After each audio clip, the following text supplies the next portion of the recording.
Well guys, तो finally अब से एक हफ्तों के अंदर एईडब्ल्यू के इस साल का पहला बड़ा पेपर व्यू एईडब्ल्यू रिवॉल्यूशन 2025 होने वाला है। और इस साल के एईडब्ल्यू के रिवॉल्यूशन पेपर व्यू को एईडब्ल्यू कंपनी के द्वारा one of the best build up pay per view बनाया जा रहा है, जहां पर एईडब्ल्यू वीकली बेसिस के ऊपर इस पेपर व्यू को लेकर काफी सारी स्टोरी लाइन क्रिएट कर रहे गए। और स्टोरी लाइन के मामले में एईडब्ल्यू का रिवॉल्यूशन पेपर व्यू 2025 का pay per view of the year भी बन सकता है। बट आइए बात करते हैं इस वीडियो के अंदर 5 ऐसी चीजों के बारे में जो यहां पर एईडब्ल्यू के रिवॉल्यूशन पेपर व्यू के ऊपर टोनी खान की कंपनी को 100% करना चाहिए। और वो कौन सी ऐसी 5 चीजें होंगी जो एईडब्ल्यू कंपनी को रिवॉल्यूशन 2025 पर करना चाहिए, इसको लेकर हम इस वीडियो के अंदर बात करेंगे। तो गाइज, इसीलिए अगर आपको जानना है कि which are the 5 things AEW needs to do on revolution 2025, तो आप इस वीडियो को एंड तक जरूर देखना। वेल, एईडब्ल्यू के रिवॉल्यूशन 2025 के ऊपर एईडब्ल्यू कंपनी को जो पहली चीज जरूर करनी चाहिए वो होगा एईडब्ल्यू के अंदर एक न्यू चैंपियन क्राउन करना। एईडब्ल्यू के रिवॉल्यूशन पेपर व्यू के ऊपर एईडब्ल्यू के farmer world champion Kenny Omega इस साल एईडब्ल्यू के अंदर एईडब्ल्यू के इंटरनेशनल चैंपियन कोनोसुके ताकेशिता को फेस करने वाले गए। और कोनोसुके ताकेशिता एईडब्ल्यू के अंदर 2024 और 2025 में काफी सक्सेसफुल रेसलर रहे गए, जहां पर ताकेशिता ने एनजेपीडब्ल्यू के रसल किंगडम के ऊपर भी एनजेपीडब्ल्यू के अंदर टाइटल को जीता था। और सेम टाइम के ऊपर ताकेशिता एईडब्ल्यू के इंटरनेशनल चैंपियन थे और dual title holder Takeshita AEW के रिवॉल्यूशन पेपर व्यू के ऊपर केनी ओमेगा के खिलाफ उनके इंटरनेशनल टाइटल को डिफेंड करेंगे। और एईडब्ल्यू का रिवॉल्यूशन वो परफेक्ट पेपर व्यू होगा जब एईडब्ल्यू कंपनी फाइनली यहां पर एईडब्ल्यू के इंटरनेशनल टाइटल को चेंज करे और एईडब्ल्यू के अंदर केनी ओमेगा को बेबी फेस के तौर पर एक बढ़िया टाइटल रन मिले। क्योंकि अगर यहां पर केनी ओमेगा एईडब्ल्यू के अंदर इंटरनेशनल चैंपियन बनते गए तो डेफिनेटली इस टाइटल की वैल्यू काफी ज्यादा बढ़ने वाली गए। और केनी ओमेगा के शॉर्ट इंटरनेशनल टाइटल रन के बाद एईडब्ल्यू के अंदर केनी ओमेगा इस साल ऑल इन के ऊपर रेन मेकर काजुचिका ओकाडा को title versus title story line के अंदर ऑल इन के ऊपर फेस कर सकते गए। और इसीलिए मुझे पर्सनली लगता है कि एईडब्ल्यू को केनी ओमेगा को रिवॉल्यूशन 2025 के ऊपर चैंपियन जरूर बनाना चाहिए। बट केनी ओमेगा के इंटरनेशनल चैंपियन बनने के बाद जो अगली चीज एईडब्ल्यू को रिवॉल्यूशन 2025 के ऊपर करना चाहिए वो होगा एईडब्ल्यू के अंदर 2 of the best black wrestler का फेस ऑफ करवाना। वेल, ये बात तो हम सभी लोगों को मालूम है। मर्सिडीज मोन करंटली एईडब्ल्यू के अंदर सबसे ज्यादा पॉपुलर ब्लैक फीमेल रेसलर है, जहां पर मर्सिडीज मोन एईडब्ल्यू के साथ साथ एनजेपीडब्ल्यू और रिवॉल्यूशन प्रो रेसलिंग के अंदर भी वुमेन्स वर्ल्ड चैंपियन है। और मर्सिडीज मोन एक टाइम के ऊपर 3 कंपनीज के वुमेन टाइटल को होल्ड कर रहे गए। और एईडब्ल्यू के अंदर मर्सिडीज मोन के अराइवल के बाद से ही वो एईडब्ल्यू की वुमेन डिवीजन को डोमिनेट कर रहे गए। बट वहीं सेम टाइम के ऊपर एईडब्ल्यू कंपनी के अंदर एक और ऐसी रेसलर है जो पिछले 2 सालों से एईडब्ल्यू के सिस्टर प्रमोशन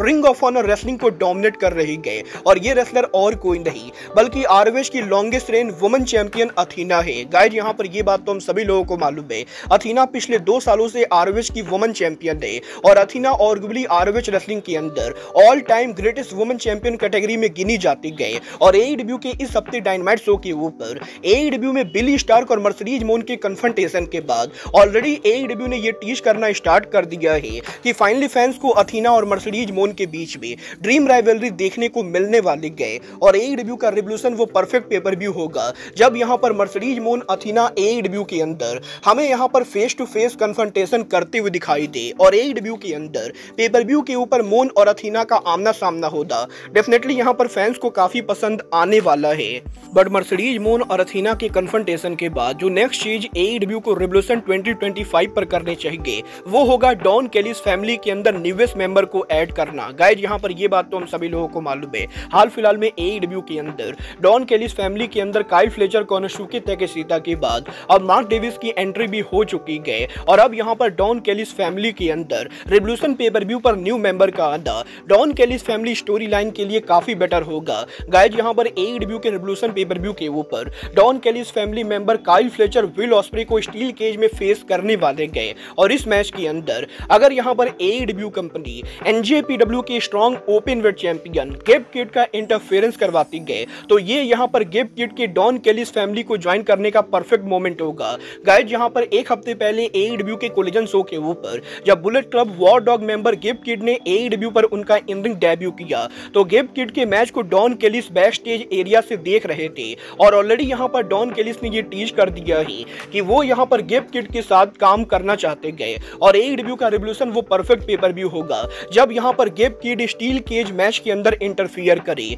और गेब किड की वजह से काइल फ्लेचर विल ऑस्प्रे को बीट करके स्टील केज मैच को विन करे और AEW के रिवोल्यूशन पेपर व्यू के ऊपर Bullet Club War Dog member Gabe Kidd AEW में डॉन केलिस फैमिली को ज्वाइन करे। वेल देखना दिलचस्प होने वाला है कि क्या यहाँ पर AEW कंपनी NJPW के किसी रेसलर को डॉन केलिस फैमिली मेंबर बनाती है या नहीं। बट गाइस यहाँ पर गेब किड के डॉन केलिस फैमिली को ज्वाइन करने के बाद जो नेक्स्ट चीज AEW को रिवोल्यूशन 2025 पर करनी चाहिए वो होगा AEW का brand new world champion crown करना। गाइस यहाँ पर ये बात हम सभी लोगों को मालूम है AEW के लास्ट ईयर के रेसल ड्रीम पर वॉशिंगटन में ब्रायन डेनिसन को बीट करके मॉक्सली के वर्ल्ड चैंपियन बनने के बाद हमें यहाँ पर AEW का वर्ल्ड टाइटल पिछले 6 महीनों से देखने को नहीं मिला है और लगातार वर्ल्ड टाइटल के कंपनी से गायब होने के बाद अब AEW के अंदर डेथ राइडर की स्टोरी लाइन भी काफी ज्यादा बोरिंग हो चुकी है और AEW के अंदर करंटली यहाँ पर जॉन मॉक्सली जिस भी स्टोरी लाइन में काम कर रहे गए वो स्टोरी लाइन ना तो यहाँ पर रेटिंग को ग्रैब कर रहे गए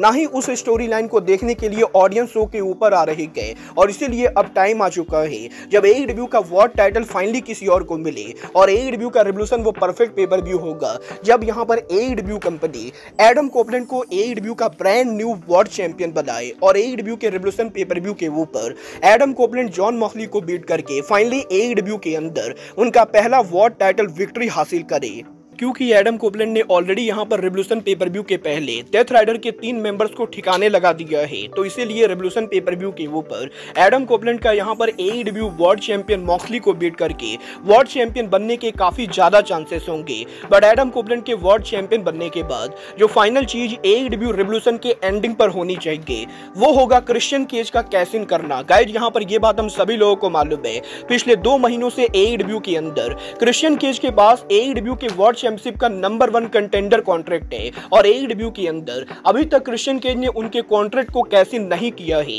और AEW का रिवोल्यूशन वो परफेक्ट पेपर व्यू होगा जब क्रिश्चियन केज शो के एंडिंग के ऊपर शॉकिंगली यहाँ पर उनके कॉन्ट्रैक्ट को कैश इन करे और एडम कोपलैंड यहाँ पर AEW के अंदर जॉन मॉक्सली को हराकर जैसे ही वर्ल्ड चैंपियन बने क्रिश्चियन केज एडम कोपलैंड पर अटैक करके AEW के अंदर एडम कोपलैंड को बीट करके AEW के ब्रांड न्यू वर्ल्ड चैंपियन बने जिसके बाद की AEW कंपनी 1 से 2 महीनों के लिए कोपलैंड और क्रिश्चियन की स्टोरी लाइन चला सकती गए और अगर यहाँ पर AEW चाहे तो ऑल इन के पहले पॉसिबली यहाँ पर क्रिश्चियन से टाइटल हरवा भी सकती गए। बट मुझे पर्सनली ऐसा लगता है कि 2025 वो परफेक्ट ईयर है जब AEW कंपनी क्रिश्चियन को एक शॉर्ट टाइटल रन दे क्योंकि क्रिश्चियन ने बार बार ये प्रूफ किया है कि वो यहाँ पर AEW के 90% रेसलर्स के मुकाबले टेलीविजन के ऊपर ज्यादा बेटर रेसलर है और क्रिश्चियन केज AEW के अंदर 1 टाइम तो वर्ल्ड चैंपियन बनना बिल्कुल डिजर्व करते गए। वाला आपको क्या लगता है इन 5 चीजों में से AEW के रिवोल्यूशन पेपर व्यू के ऊपर कौन सी चीज टोनी खान की कंपनी को करना चाहिए? आप लोग मुझे कमेंट करके बताएंगे।